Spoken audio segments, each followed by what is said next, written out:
हाँ तो देख लीजिए यहाँ पर स्ट्रेट STRAIT, तो किसको जोड़ता है ये? अटलांटिक महासागर को भूमध्य सागर से। अलग किसको करता है? स्पेन को मोरक्को से अलग करता है। क्लियर है? यानी अफ्रीका को यूरोप से अलग करता है। अब देखिए यहां से अगर जाना होता था तो एक लंबी दूरी तय करनी होती थी, पूरा अफ्रीका का चक्कर लगाओ। अगर यहाँ से कोई रास्ता मिल जाए इनको जाने का, यहाँ से डायरेक्ट रास्ता मिल जाए तो नजदीक पड़ेगा, सीधे भूमध्य सागर में एंट्री। तो इसी को देखते हुए टाइम को बचाने के लिए, क्योंकि आप जानते हैं कि उस जमाने में भी और आज भी, उस जमाने में भी और आज भी 70 से 80% व्यापार, चूंकि सबसे ज्यादा जनसंख्या और जो मार्केट है वो एशिया है। दुनिया का सबसे बड़ा, भले ही रिच कंट्री यूरोप में हो, भले ही अमेरिका दुनिया का रिच कंट्री और पावरफुल कंट्री हो, लेकिन बाजार उनको अपने देश में नहीं मिलता। आज भी औद्योगिक क्रांति हुआ, इंडस्ट्रियल रेवोल्यूशन हुआ, उस समय भी उनको बाजार अपने यहाँ नहीं मिला। बाजार ढूंढने वो एशिया में ही आए। जो साम्राज्यवाद का विस्तार हुआ, वर्ल्ड वॉर 1 वर्ल्ड वॉर 2 हुआ, क्यों हुआ? उसके पीछे कारण यही तो था ना कि भैया दुनिया के देशों में अपना साम्राज्य फैलाना। और साम्राज्य क्यों फैलाना? चूंकि औद्योगिक क्रांति में इतना ज्यादा इंडस्ट्री हो गया था, उसको रॉ मटेरियल चाहिए था, तो रॉ मटेरियल उतना अपने देश में था नहीं, तो किसी और देश से खरीदेंगे तो महंगा पड़ेगा, तो क्यों ना वहाँ कब्जा कर लेते हैं, फिर खरीदने की जरूरत ही नहीं पड़ेगा, जितना चाहेंगे उतना निकाल कर ले आएंगे। दूसरा, बना हुआ माल अपने सबके यहाँ इतना ज़्यादा मिल है, कहाँ खपा पाएंगे, उसके लिए बाजार चाहिए। अगर किसी के यहाँ बाजार बनाएंगे तो टैक्स लेगा, तो क्यों ना उस देश पर कब्जा करके जबरदस्ती वहाँ अपना बाजार कायम कर देना चाहिए। तीसरा बात, जब बाजार मिल गया, कच्चा माल मिल गया, तो पूंजी बढ़ गई। इतना ज्यादा पूंजी हो गया कि अपने देश में पूंजी तो लगा चुके हैं काम भर, अब कहाँ पूंजी लगाएं? तो पूंजी इन्वेस्टमेंट के लिए जगह चाहिए। अगर किसी और के परमिशन से करेंगे तो खर्चा लगेगा, क्यों ना उस देश पर कब्जा करके ही पूंजी लगाया जाए। तो ये कई कारण थे जिसके कारण पूरे यूरोप के लोग ये होड़ में आ गए कि दुनिया में हमें साम्राज्य फैलाना है। पूरे यूरोप के लोग साम्राज्य फैलाने में लग गए। और उस जमाने में भी भारत का सबसे ज्यादा व्यापार हिंद महासागर के रास्ते होता था। और हिंद महासागर में 3 स्ट्रेट काफी इंपॉर्टेंट थे। हिंद महासागर के अंदर 3 जलसंधि, 3 स्ट्रेट इस व्यापार के लिए बहुत इंपॉर्टेंट स्ट्रेट थे, जो उस जमाने में भी थे और आज भी हैं। वो पहला स्ट्रेट जहां से माल प्रशांत महासागर से होकर हिंद महासागर में इंटर करता था, वो स्ट्रेट था मलक्का स्ट्रेट। कौन सा स्ट्रेट? मलक्का। इंडोनेशिया और मलेशिया को या सिंगापुर और इंडोनेशिया को अलग करने वाला स्ट्रेट कौन सा है? मलक्का। ये क्वेश्चन कई बार आ चुका है। तो मलक्का स्ट्रेट। और दूसरा हरमुज स्ट्रेट। दूसरा कौन? हरमुज। हरमुज स्ट्रेट ईरान को ओमान से अलग करता है, ईरान को ओमान से अलग करता है। और तीसरा बाब अल मंदेब। तीसरा बाब अल मंदेब। ये 3 स्ट्रेट बहुत इंपॉर्टेंट थे। बाब अल मंदेब अदन की खाड़ी को जोड़ता है लाल सागर से। लाल सागर से है, जो लाल सागर हमने बनाया उसके नीचे है अदन की खाड़ी। अदन की खाड़ी, इसके बीच में रेड सी, इन दोनों के बीच में जो स्ट्रेट है उसी का नाम है बाब अल मंदेब। बाब अल मंदेब, बाब अल मंदेब। ठीक है, तो 3 स्ट्रेट आपको हमेशा याद रखना चाहिए, क्योंकि आईआर के क्वेश्चन लिखते समय भी इसका उपयोग होगा। और यूपीएससी के अंदर या बीपीएससी के अंदर इन 3 स्ट्रेट से क्वेश्चन पूछा ही जाता है और हमेशा पूछा जाता है। तो उस जमाने में भी व्यवहार होता था, लेकिन ध्यान रखिए बात, उस जमाने में जब ये रास्ता नहीं था खुला हुआ तो घूम के लोग यहाँ तक आते थे। लोग यहाँ तक आने के बाद रेड सी में बंद हो गया, इधर ईरान में बंद हो गया, तो जाएंगे कहाँ से? तो लौट करके घूम करके जाना पड़ता था। तो इस बात को लेकर क्या हुआ? दिक्कत हुआ, क्योंकि व्यापार करते हैं लोग फायदा के लिए, मुनाफा के लिए, लेकिन लंबी दूरी तय करना पड़ेगा तो मुनाफा होगा नहीं। इसीलिए ये जो मिस्र कंट्री है, इस मिस्र कंट्री को काट दिया गया और काट करके रेड सी को मेडिटेरियन सी से क्या कर दिया गया? जोड़ दिया गया। रेड सी को मेडिटेरियन सी से जोड़ा गया। जो मिस्र को काटा गया, मिस्र के जिस हिस्से को काटा गया उसे स्वेज नहर के नाम से जाना जाता है। उसे स्वेज नहर के नाम से, समझ में आया आप लोगों को? कौन कौन सा स्ट्रेट इंपॉर्टेंट था व्यापार के लिए और आज भी कौन कौन सा इंपॉर्टेंट है? मलक्का, हरमुज और बाब अल मंदेब। मलक्का, हरमुज और बाब अल मंदेब। तो यहां पर अफ्रीका में एक देश है मिस्र, इजिप्ट। अफ्रीका में एक देश है इजिप्ट। अफ्रीका का एक कंट्री है इजिप्ट। ऐसे था भाई पहले, पहले था इस तरीके से, इसको क्या किया गया, यहां से काटा गया और काट कर क्या बनाया गया, एक नहर। नीचे में रेड सी है, नीचे में अभी बताया हूं मैप बना करके, और ऊपर में कौन है, भूमध्य सागर।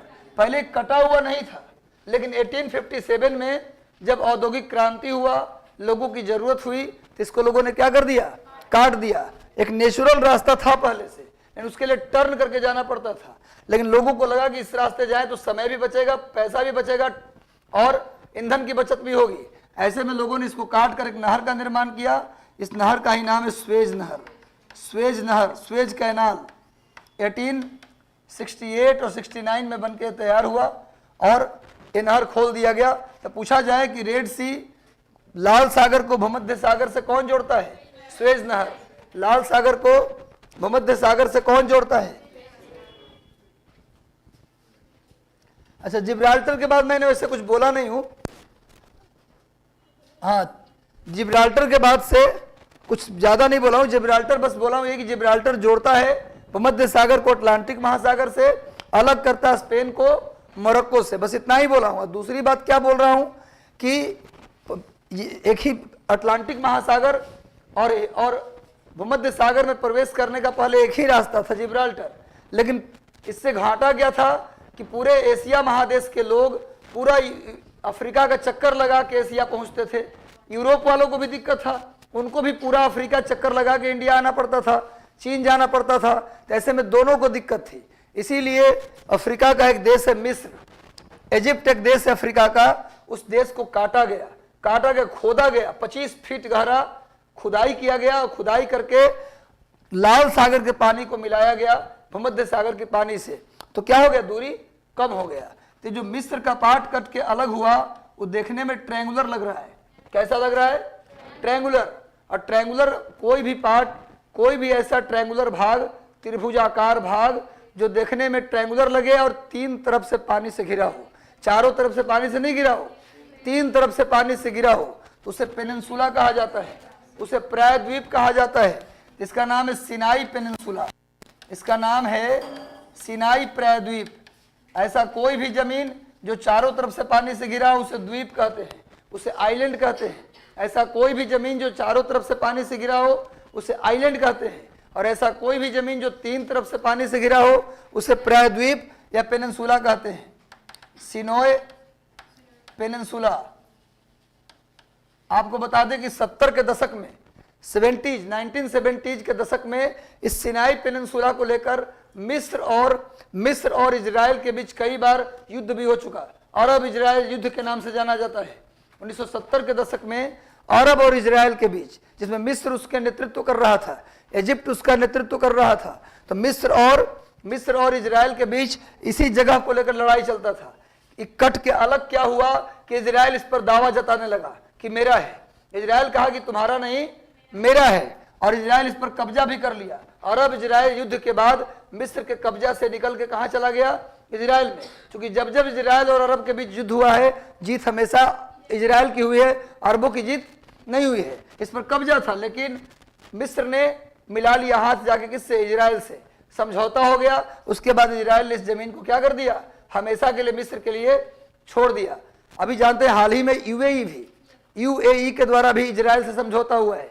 एक समय में कट्टर दुश्मन हुआ करते थे। पूरे पश्चिम एशिया और मध्य पूर्व एशिया के जितने भी देश थे, जिसको अरब कंट्री कहते थे, ये अरब कंट्री इजराइल के बहुत बड़े दुश्मन थे। वजह यह था कि जब ब्रिटेन 1948 में 1948 में इजराइल का जगह छोड़ के जाने लगा, ये इजराइल है बच्चा, ये जो बात है क्या है भी, इजराइल, ये इजराइल है। बगल में आई लिख देता हूं, आपके पास जगह कम है, आप भी आई लिख दीजिएगा, इजराइल है ये। एक्चुअली दिक्कत ये था कि ये जो इजराइल जिसको आप कह रहे हैं, जिसको आप इजराइल बोल रहे हैं, पहले यहाँ पूरी क्षेत्र में इस्लाम के लोग रहते थे, पूरे इस क्षेत्र में मुसलमान यहाँ रहते थे।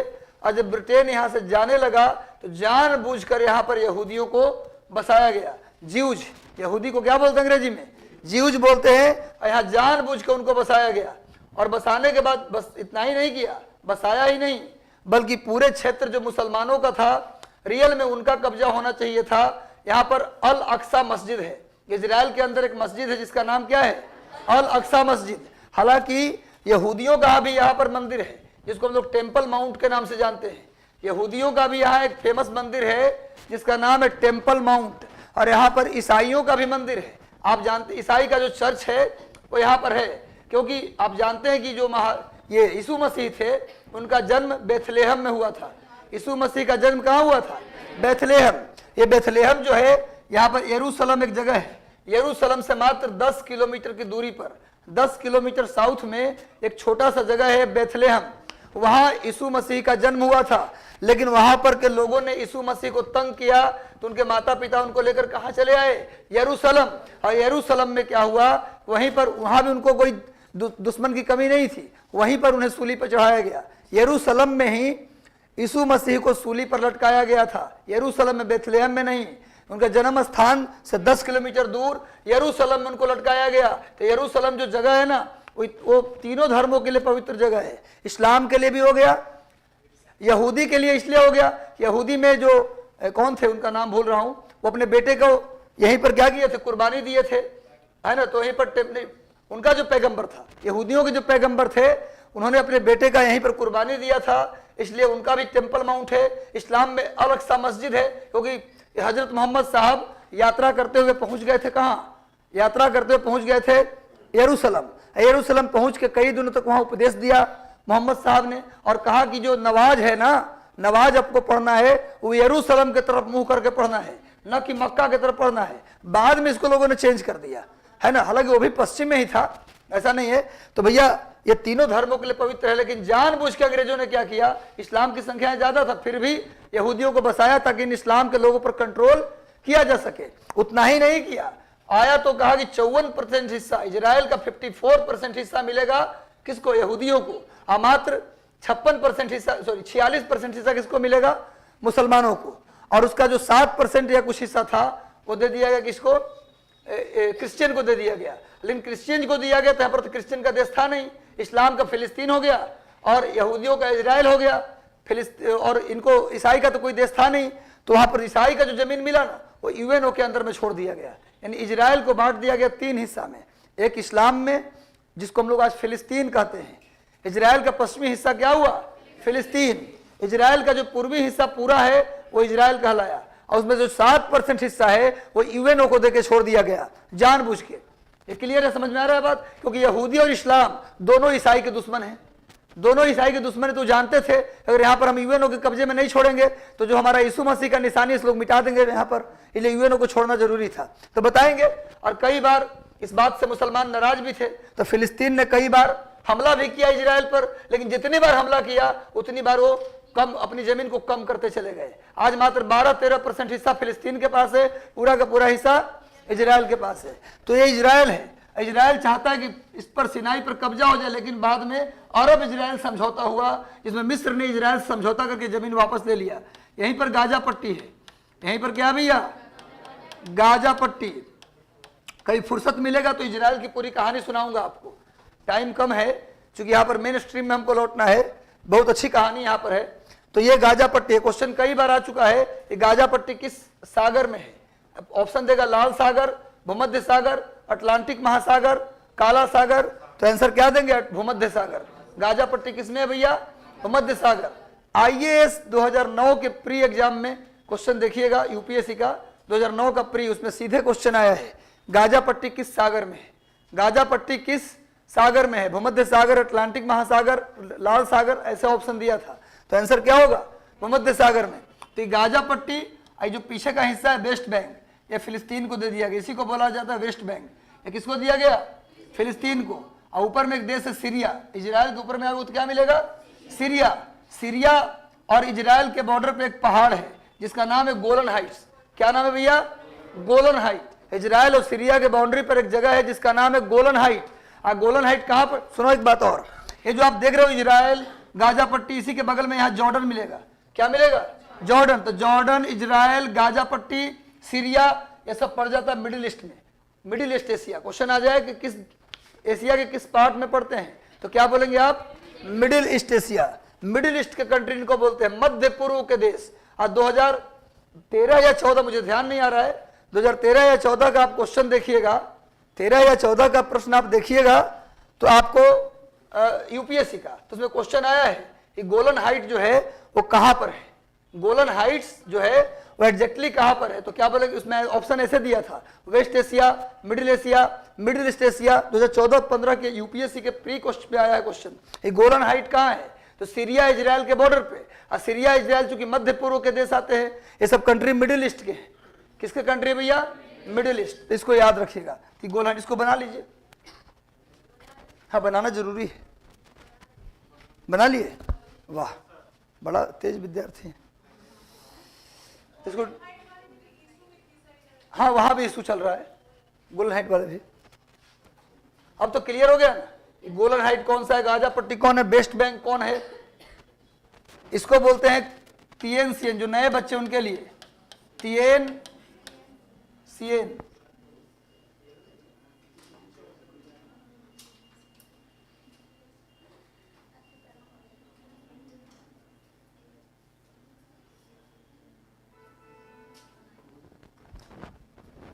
तिएन सिएन, इसका नाम है कून लून, इसका नाम है काराकोरम, इसका नाम है Arakan Yoma, Arakan Yoma. Note कर लिए, चलिए इसको चेंज कर रहे हैं। हाँ लिखिए लिखिए,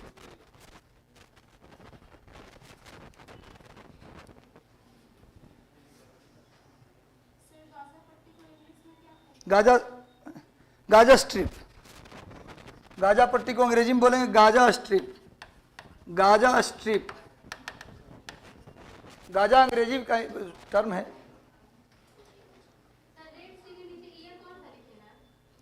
रेड सी के नीचे, अच्छा ये 1968-69 है।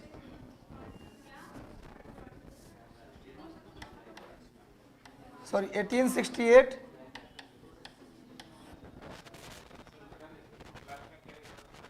ये अराकान योमा है, जगह कम पड़ गया ना, अराकान योमा, ठीक है। तो इसमें जीके का भंडार है, इस फोटो में पूरा कंप्लीट कॉन्सेप्ट भी है। हाँ ओशियन ऑफ जीके है, कह सकते हैं। जल्दी बना लीजिए।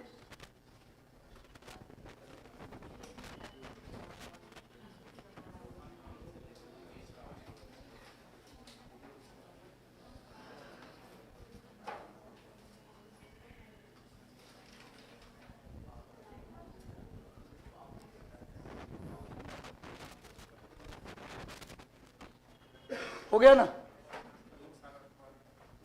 रूम सागर यही है, भूमध्य सागर के ऊपर यूरोप और नीचे में अफ्रीका। अफ्रीका का ही देश है मिस्र।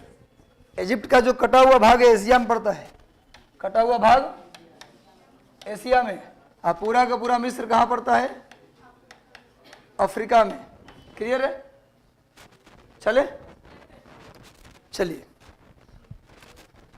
अब आप लोग देख लीजिए, हेडिंग डाल दीजिए काराकोरम, काराकोरम,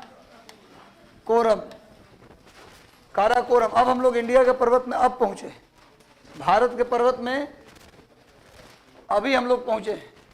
काराकोरम माउंटेन पूरा आउटलाइन करने के बाद, और जरूरी भी था, जो आउटलाइन कराया उसकी जरूरत थी, क्योंकि मेनली आपके नज़र से वो बच जाता है। पोंटिक, टॉरस, हिंदू कुछ तक लोग आते हैं, सुलेमान किरथर तक भी आ जाते हैं। उसके बाद आदमी ईरान में नहीं पहुंच पाता और तुर्की में नहीं पहुंच पाता। देखिए अगर प्रोफाइल पिक्चर की बात करें, जो लोग नए हैं उनके लिए बता देता हूं, काराकोरम पर्वत का विस्तार अगर देखा जाए कि काराकोरम पर्वत का विस्तार है कहाँ, तो ये आपको पता है कि हाल ही में केंद्र सरकार ने एक अधिनियम पास किया है, जम्मू कश्मीर राज्य पुनर्गठन विधेयक। आप लोग जितने भी कानून, जितनी भी योजनाएं भारत सरकार का भी लाई गई है, उस पर आपकी नज़र होनी चाहिए। यदि आप यूपीएससी के एस्पायरेंट हैं, तैयारी कर रहे हैं, तो आपको मोदी सरकार की करंट गवर्नमेंट की सारी योजनाएं और उनके जो अमेंडमेंट्स या कोई बिल्स आ रहे हैं, तो उसमें क्या क्या प्रोविजंस हैं, ये आपके दिमाग में होना चाहिए। शॉर्ट नोट्स हर एक बिल पर, हर एक योजना पर आपके पास होना चाहिए, और ये आपको खुद करना होगा ये काम। क्लियर है। तो ये आपका जो है जम्मू कश्मीर को दो भागों में बांटा गया। जम्मू कश्मीर राज्य पुनर्गठन विधेयक के तहत जम्मू कश्मीर को दो भागों में बांटा गया। पहला भाग लद्दाख और दूसरा भाग जम्मू एंड कश्मीर। दूसरा भाग जम्मू एंड कश्मीर, लद्दाख और जम्मू कश्मीर दिखाई दे रहा है आपको। एक पर्वत है काराकोरम जिसका विस्तार भारत के लद्दाख में है, उसके बाद तिब्बत में है और उसके बाद चीन में है। ये प्रोफाइल पिक्चर है जो पहले हम बनवा चुके हैं बच्चों को, और जो लोग अभी आए हैं वो इसको बना लीजिए। जो लोग आज या कल में आए हैं वे लोग इस फोटो को बना लें। काराकोरम ये जम्मू कश्मीर वाला हिस्सा है, ये पार्ट किसका है? जम्मू कश्मीर। और ये पार्ट किसका है? लद्दाख का। तो लद्दाख और जम्मू कश्मीर दो हिस्सा में बांटा गया। लद्दाख होगा बिना केंद्र शासित प्रदेश वाला, बिना विधानसभा वाला केंद्र शासित प्रदेश, और जम्मू कश्मीर होगा विधानसभा वाला केंद्र शासित प्रदेश। तो काराकोरम पर्वत का सिंपली विस्तार देखा जाए तो कहां से कहां तक है? लद्दाख, तिब्बत और चीन। और इसका पूरी लंबाई जो है वो 2500 किलोमीटर है, पूरी लंबाई। वैसे बता दें कि भारत के उत्तरी हिस्सा में जो भी पर्वत है, भारत के नॉर्दर्न हिस्से में जितना भी माउंटेन है, सब की एवरेज लंबाई हम क्या लिखेंगे? 2500 किलोमीटर। कुछ पर्वत को छोड़कर कश्मीर से लेकर अरुणाचल प्रदेश तक की टोटल लंबाई कितनी मानी जाती है? एवरेज 2500। एवरेज, चूंकि ज्योग्राफी में कुछ भी एग्जैक्ट नहीं होता, सब कुछ एवरेज ही होता है। इसको बना लिया आपने? बना लीजिए, जो लोग नहीं बनाए उनके लिए बना लिए। चलिए अब इसी को हम लोग क्या करते हैं, फोटो से बाहर निकालकर एक बड़ा सा फोटो खींचते हैं। इसके अंदर इसका विस्तार लद्दाख, लद्दाख, तिब्बत, तिब्बत और चाइना में है। इसकी कुल लंबाई 2500 किलोमीटर, इसकी टोटल लेंथ 2500 किलोमीटर है। टोटल लंबाई कितनी है? 2500 किलोमीटर। अब देखिए कुछ एक चीज और, जब भी फोटो आप बनाइए तो कॉपी के बीचों बीच बनाइए, और चित्र के आसपास बस जितना लिखे उतना ही लिखिए। कुछ एक्स्ट्रा बात लिखवाते हैं तो फोटो से थोड़ा दूर हट के लिखिए। उससे क्या होगा कि बाकी मान लीजिए चित्र में अगर कुछ एक्स्ट्रा हमको बनाना हो गया, चित्र में कुछ जोड़ना हो गया, तो फिर जोड़ नहीं पाइएगा आप। इसलिए आप लोग जब भी कुछ लिखें तो दूर हट के लिखें। जैसे भी मैं लिखवाऊंगा, इस पूरे पर्वत की जो एवरेज हाइट है, इस पूरे पर्वत की जो एवरेज हाइट है वो है 6500 मीटर। इस पूरे पर्वत की औसत ऊंचाई, तो माउंटेन के आसपास में मत लिखिएगा, थोड़ा दूर हट के लिखिएगा।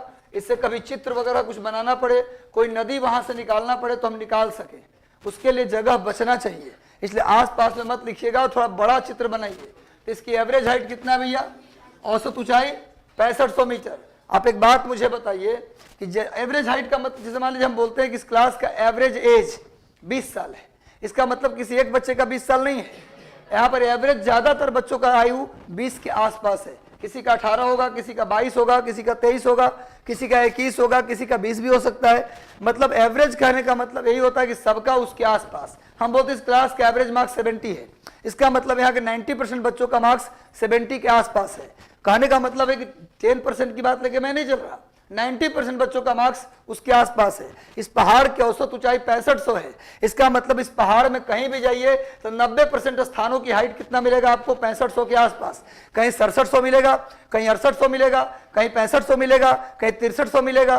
समझ आ रहा है बात ना? इस पहाड़ में कहीं भी जाइए एवरेज आपको कितना चढ़ना पड़ेगा? 6500 मीटर। और हम बचपन से पढ़ते आ रहे हैं कि जैसे जैसे हम ऊपर जाते हैं, प्रत्येक 165 मीटर पर 1 डिग्री सेल्सियस टेम्परेचर घट जाता है।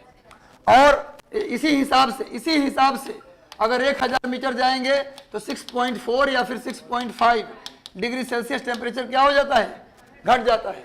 जैसे जैसे हम ऊपर जाते हैं पहाड़ में, जैसे जैसे ऊपर जाते हैं वैसे वैसे इस पर्वत की हाइट क्या होती जाती है? इस पर्वत की हाइट नहीं, टेम्परेचर, इस पर्वत में टेम्परेचर घटते जाएगा। आप जानते हैं कि भाई जनरली जमीन पे आप बैठे हैं, अब पहाड़ पे जाते हैं तो थोड़ा ठंडी का एहसास होता है। गर्मी के दिन में भी शिमला जाइए, आपको वहां रात को ठंडी लगेगा। मतलब कि पहाड़ के ऊपर जैसे जैसे हम जाएंगे, किसी भी मौसम में जाएंगे, नीचे की तुलना में हमको ठंडी का एहसास होगा। ऐसा आपको लगता होगा किसी भी पहाड़ पे जाने पे। घर में ज्यादा गर्मी है तो छत के ऊपर चले जाते हैं, थोड़ी सी ठंडक का एहसास होता है ऊपर जाने पर।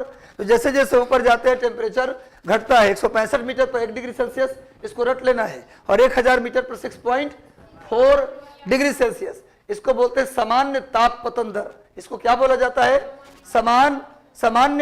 सामान्य ताप पतन दर, है ना, general lapse rate of temperature, सामान्य ताप पतन दर इसको बोलते हैं। तो ये बताइए मुझे आप कि इस पहाड़ की ऊंचाई 6500 मीटर है। इस पहाड़ की ऊंचाई कितना है? 6500। तो 1000 मीटर जाने पर लगभग 6.5। तो हमें जाना कितना है? 6000 मीटर के ऊपर। जाना कितना है? 6000 मीटर के ऊपर। तो 1000 मीटर में 6.5, तो 6000 में जोड़िए, तो 6 6 36 और 3 39, यानी नीचे की तुलना में ऊपर जाने पर 39 डिग्री सेल्सियस तापमान क्या हो जाएगा? कम हो जाएगा। ऊपर जाने पर 39 डिग्री टेम्परेचर कम हो जाएगा नीचे की तुलना में।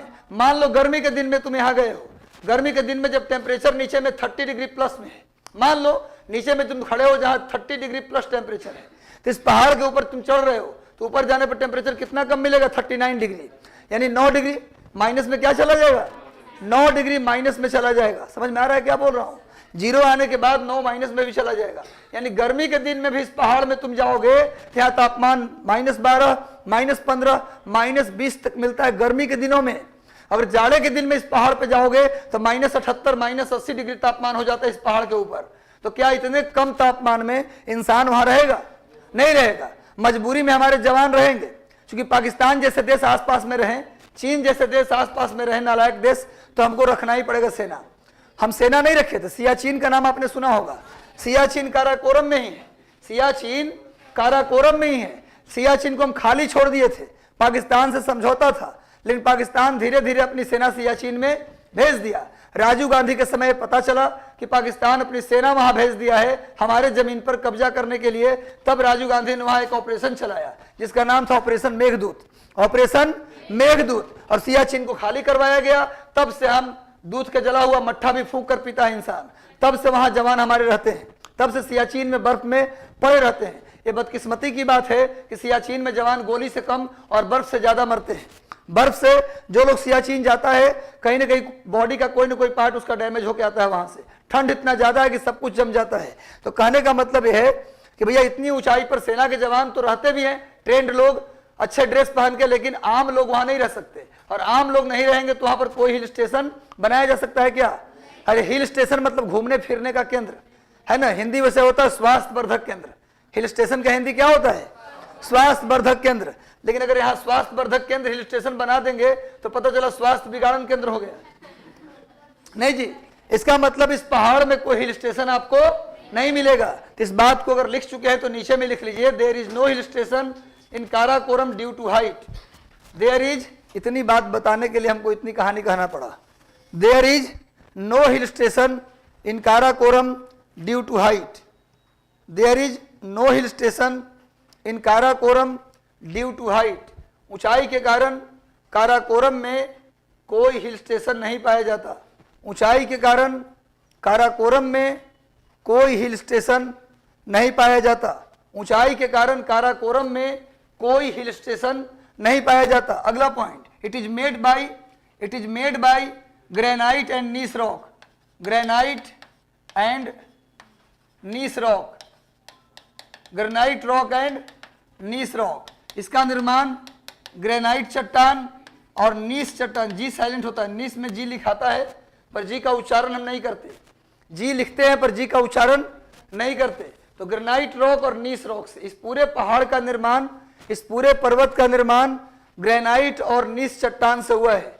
इस पूरे पर्वत का निर्माण ग्रेनाइट चट्टान और नीस चट्टान से हुआ है। नोट कर लिए, इस पूरे पर्वत का निर्माण ग्रेनाइट चट्टान और नीस चट्टान से हुआ है। इस पूरे पर्वत का निर्माण ग्रेनाइट और नीस रॉक से हुआ है। यह तिब्बत का हिस्सा है। आपको बता दें, इस पर्वत को तिब्बत में कैलाश रेंज के नाम से जानते हैं। कैलाश श्रेणी। इस पर्वत को तिब्बत में कैलाश रेंज के नाम से जानते हैं। कैलाश रेंज के नाम से जानते हैं। लिख लीजिए, Karakoram range is known as Kailash range in Tibet. आपने सुना होगा माता पार्वती और भगवान शिव का निवास स्थान कहाँ है? कैलाश पर्वत नहीं, कैलाशपति महादेव है ना। तो आपने सुना भी होगा कैलाश मानसरोवर यात्रा हर साल हमारे यहाँ से बसें जाती हैं चीन में कैलाश मानसरोवर यात्रा के लिए। तो कैलाश मानसरोवर यात्रा जो होता है वो कौन से पर्वत की यात्रा आप करते हैं? काराकोरम पर्वत को, यानी काराकोरम पर्वत को ही तिब्बत में क्या बोलते हैं? कैलाश रेंज के नाम से जानते हैं। और आपको याद होगा फर्स्ट क्लास में मैंने बताया था कि हिमालय के उस पार जितने पर्वत हैं सबको आप ट्रांस बोल सकते हैं।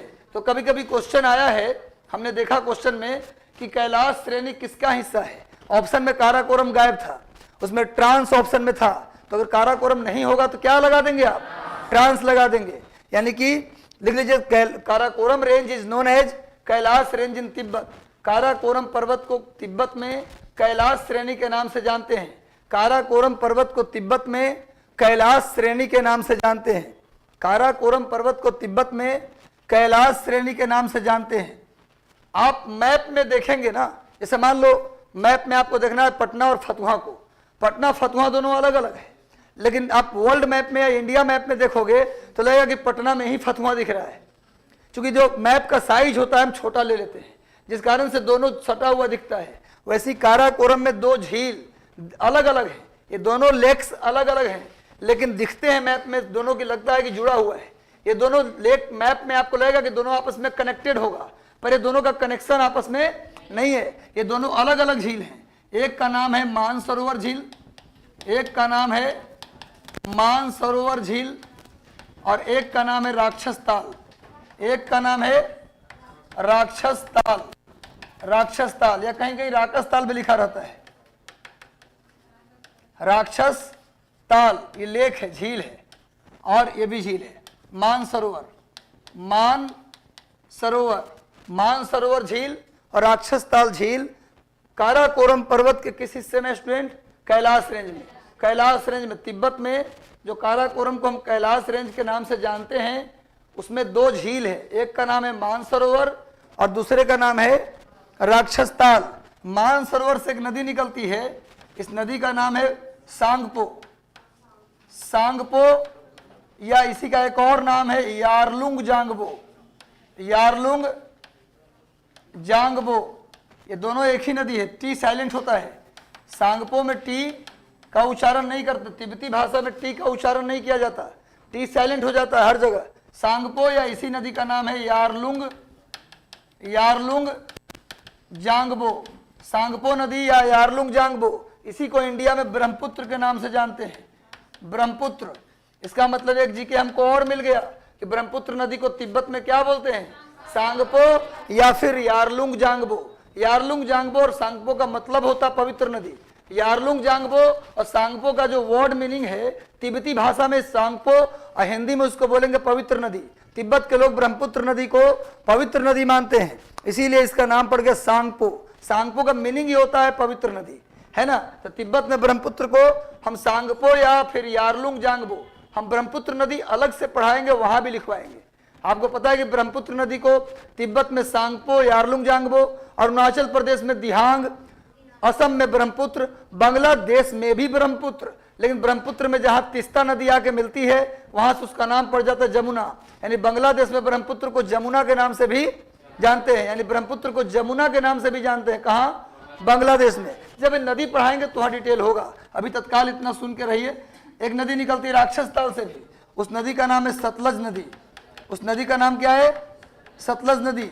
और आपको पता है स्टूडेंट कि भारत आने के लिए, तिब्बत से अगर भारत आना हो तो बिना हिमालय को पार किए आप नहीं आ सकते।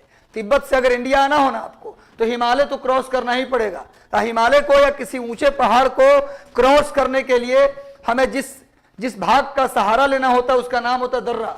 पहाड़ के इस पार से उस पार जाने के जो रास्ते होते हैं उसे कहा जाता है पास या दर्रा। आपने सुना होगा नाथुला पास, जेलिपला पास, जितने भी दर्रा हैं, दर्रा का काम सिर्फ इतना होता है पहाड़ के इस पार से उस पार ले जाना व्यक्ति को, नदी को, जिसको भी ले जाना हो। तो तिब्बत से चूंकि आ रही है सतलज, ये इंडिया में प्रवेश कर रही है, तो ये प्रवेश करती है एक दर्रा से। उस दर्रा का नाम है सिप किला दर्रा। जब हम हिमालय पढ़ाएंगे तो वहां बताएंगे। ग्रेटर हिमालय में दर्रा है, ग्रेटर हिमालय का एक दर्रा है सिप किला। ग्रेटर हिमालय का हिमाचल प्रदेश में बड़ा लाचला दर्रा है, सिप किला दर्रा है। लेकिन ब्रह्मपुत्र नदी इंडिया में इंटर करती है कौन से दर्रे से? सिप किला दर्रा। सिप किला, हाँ सतलज, सतलज नदी इंडिया में इंटर करते कौन से दर्रा से? सिप किला दर्रा। ये सिप किला दर्रा कहाँ है? हिमाचल प्रदेश में। सीप किला दर्रा कहाँ है भाई? हिमाचल प्रदेश में। सीप किला दर्रा हिमाचल प्रदेश में। क्लियर है? तो हम लोग आज इस क्लास को यहीं रोकेंगे और इसका दर्रा हम लोग और इसका दर्रा और इसका ग्लेशियर हम लोग अगले क्लास में कराएंगे। याद दिला दीजिएगा मुझे कि सर इसका ग्लेशियर और पास अभी आपको लिखवाना बाकी है। समझ में यहाँ तक आया? यहाँ तक बात समझ गए? कैसा लगा क्लास आज का? समझ में आया? ऑनलाइन वाले बच्चे अगर कोई डाउट हो तो पूछ लो।